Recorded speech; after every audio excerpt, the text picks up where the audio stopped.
The river and the bath Rome's rituals of cleanliness. What if the very symbol of cleanliness was born amid filth? The Roman bathhouse thrums with life. Echoes of laughter ripple through steamy air, the scrape of bronze strigils against olive-oiled skin, the mingling sense of sweat, scented oils, and damp stone walls.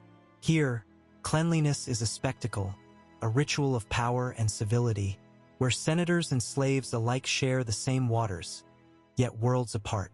But beyond these marble sanctuaries, the streets tell another story. The stench of sewage and refuse clings to Rome like a second skin.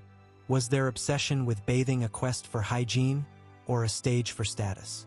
Could the ritual of cleansing mask a deeper discomfort, one of control, identity, and illusion? In a city that bathed itself daily, what did cleanliness truly mean? And if the river that gave Rome life also carried its filth, could purity ever be more than a fleeting dream? Sacred waters and daily rituals, hygiene in ancient India. In the gentle light of dawn, the Ganges flows, a sacred ribbon weaving through the heart of India's ancient cities. A Brahmin priest stands knee-deep, water washing away not just dirt but sin, his hands anointing his body with fragrant sandalwood and bitter neem. Here, cleanliness transcends the physical. It is a dance of spirit and flesh, purity etched into ritual and belief. Yet amidst the incense and holy chants, the crowded streets breathe a different scent, the sharp tang of sweat, spices, and human bustle. How did ancient India balance the sacred and the sensual, the desire to purify and the reality of the human body? Was scent a measure of holiness or a mark of social rank? And in a world where water was a divine healer, did the fragrance of one's body whisper the secrets of the soul? Mountains and medicine, hygiene and smell in the Andes. High above the clouds, where the air thins and the earth is raw, Andean healers stir smoke from bundles of sacred herbs, coca leaves, sage, and cedar twisting into fragrant prayers. The chill air carries the scent, mingling with the earthy warmth of wool and sweat, a shield against the biting cold and invisible spirits. Here, hygiene is survival, ritual, and remedy entwined, an intimate bond between body, mountain, and cosmos. Yet the scent of the Andes is not merely physical. It is a language spoken between worlds, a bridge of smoke and earth. How did these ancient mountain peoples wield smell as protection and identity in a landscape both harsh and holy? Could the fragrance of herbs cleanse more than skin? Could it cleanse the soul itself? Sweat, perfume, and power, social meanings of body odor. What stories lie hidden in the scents we wear and hide? A Roman senator drapes himself in a cloak steeped with myrrh and cedar, a fragrant armor in the game of power.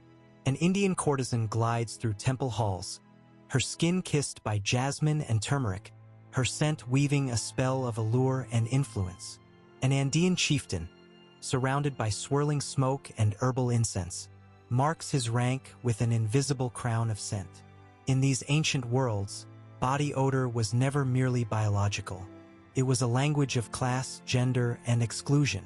Did the masking of natural smells open doors or build walls? Was scent a tool to include or exile? And in the subtle wars of fragrance, who truly held power, the one who wore the scent or the one who commanded it? Tools of hygiene, ancient innovations, and remedies.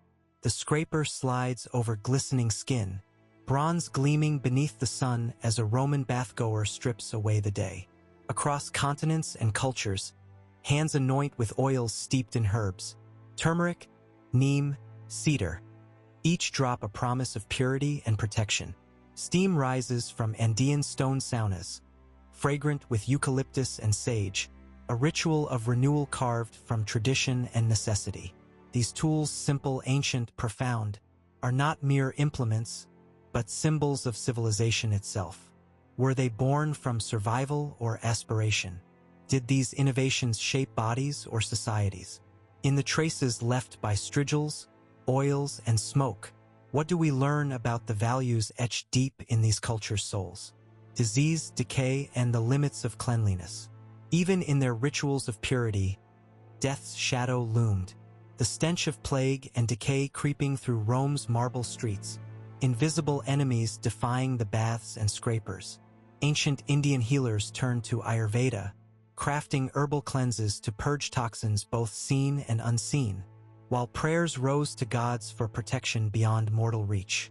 In the Andes, sickness was not just a body's betrayal, but a disruption between worlds, where smell signaled imbalance. Did hygiene guard against these invisible foes, or merely postpone the inevitable? In their struggle with disease, did these civilizations confront the limits of cleanliness, or discover new meanings in decay? The legacy of ancient smells, what history forgot.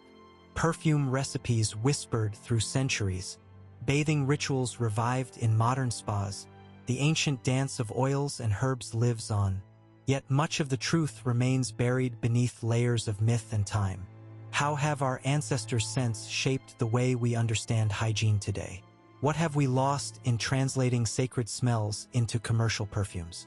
As we peel back the veneer of civilized scent, do we find forgotten wisdom or uncomfortable truths? Can the history of smell reshape our ideas of identity, purity, and humanity? And when the invisible fragrances of the past rise again, what stories will they tell us about ourselves? Conclusion: the world of ancient smells, a realm unseen but deeply felt, reveals not just the bodies of the past, but the very textures of belief, fear, and identity. From Rome's marble baths, to India's sacred rivers, to the fragrant fires of the Andes, smell was never mere odor, but a language of power, purity, survival. Today, as we breathe in this forgotten history, we encounter echoes of ourselves, the scents we mask, the odors we embrace, telling a story as old as civilization itself.